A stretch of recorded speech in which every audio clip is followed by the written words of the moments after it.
আসসালামু আলাইকুম। আর কিছুদিন পরে যেহেতু আমরা ধান লাগাবো, সো ধান লাগানোর আগে মূলত ধানের পাতর দেওয়াটা জরুরি, যেটাকে অনেকে আবার বীজতলা বলা হয়। আমাদের এইখানে এই জিনিসটাকে পাতো বলা হয়।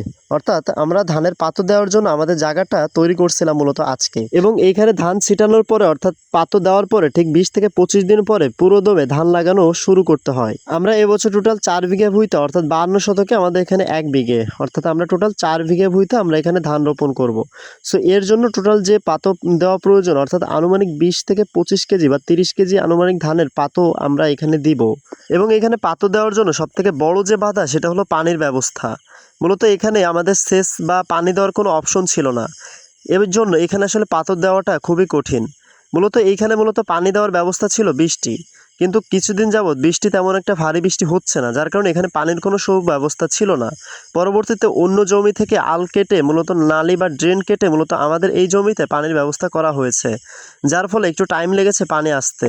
এবং এখানে মূলত এই যে জমি চাষ দেওয়া আছে এটা মূলত 2 থেকে 3 চাষ অর্থাৎ 2 থেকে 3 বার চাষ দিয়ে রেখে দিতে হয় 2 থেকে 3 দিন, কিন্তু আমাদের এখানে সেই সুযোগটা নাই। এটার কারণ হলো যেহেতু এখানে পানির কোনো অপশন নাই, সো এই জন্য আমরা যদি এখানে 2 থেকে 3 দিনের জন্য জমিটা একভাবে চাষ দিয়ে রেখে দিই, পরবর্তীতে আমরা আর পানি পাবো না। এবং আমি যে টিলার দিয়ে চষতেছিলাম এটা নিজেদেরই টিলার, যার কারণে টিলারের কোনো প্রবলেম ছিল না, কিন্তু মেইন প্রবলেমটা ছিল পানির সুব্যবস্থা। পরবর্তীতে যখন দেখা যাবে যে প্রচণ্ড আকারে বৃষ্টি হচ্ছে, তখনই দেখতে হবে যে এই জমি থেকে পানি সেচে ফেলাতে হচ্ছে, অর্থাৎ পানি বের করে দিতে হচ্ছে। অর্থাৎ আমরা এমন একটা জমিতে দিচ্ছি যেখানে পানির অভাবে পাতও দিতে পারতেছি না, অথচ এক সময় ঠিক বৃষ্টির জন্য ধান তলিয়ে থাকে। আমাদের ম্যাক্সিমাম জমিতে অর্থাৎ এই জমি বাদে অন্য জমিতে আমাদের পাট আছে, যার কারণে আমরা চাইলেও অন্য জমিতে আমরা পাতও দিতে পারবো না। এবং সেইখানে যেহেতু আমাদের পাটের জমিগুলো একটু ভিতর সাইডে অর্থাৎ আশেপাশে পাট থাকে, সেখানে টিলার নিয়ে যাওয়া পসিবল না। এখানে যেহেতু আমাদের 4 থেকে 5 বিঘা জমির জন্য 30 থেকে 35 কেজি ধানের জন্য পাতো খোলা বানাতে হচ্ছে, সো এই জন্য পাতো খোলাটা অনেক বড়, যেখানে আসলে টিলার ছাড়া চাষ দেওয়া কখনোই পসিবল না। এবং যেহেতু এখানে পানির সুব্যবস্থা ছিল না, যে এক্সট্রা জায়গা থেকে যেহেতু আমরা ড্রেন কেটে আনছি, সো এখানে একসঙ্গে 3-4 জনে আমরা একসঙ্গে এখানে পাতো দিচ্ছিলাম, যাতে করে আমরা ভাগে যোগে এই কাজটা সম্পূর্ণ করতে পারি। যেহেতু আমরা একবারেই পাতো খোলাটা একবারে চাষ দিয়ে কমপ্লিট করে ফেলছি, এই জন্য একটু টাইমের ব্যাপার।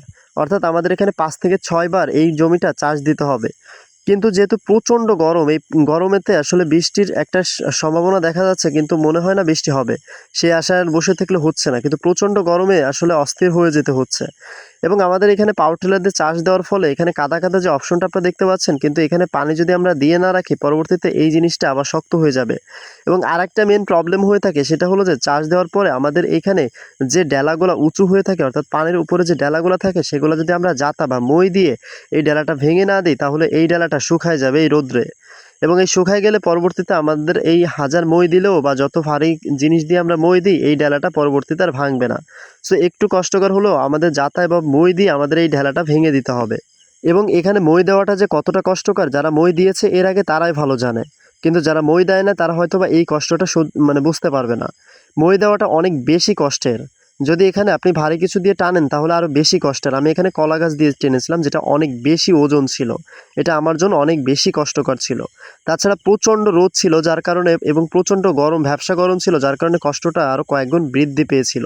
এখানে মূলত আমি চেয়েছিলাম টিলার দিয়ে মই দেওয়ার, কিন্তু সেই সুযোগটা হয় নাই। যাই হোক, আমরা আমাদের কাজটা যত দ্রুত সম্ভব এবং কষ্ট মষ্ট আমরা সম্পন্ন করতে পেরেছি, আলহামদুলিল্লাহ।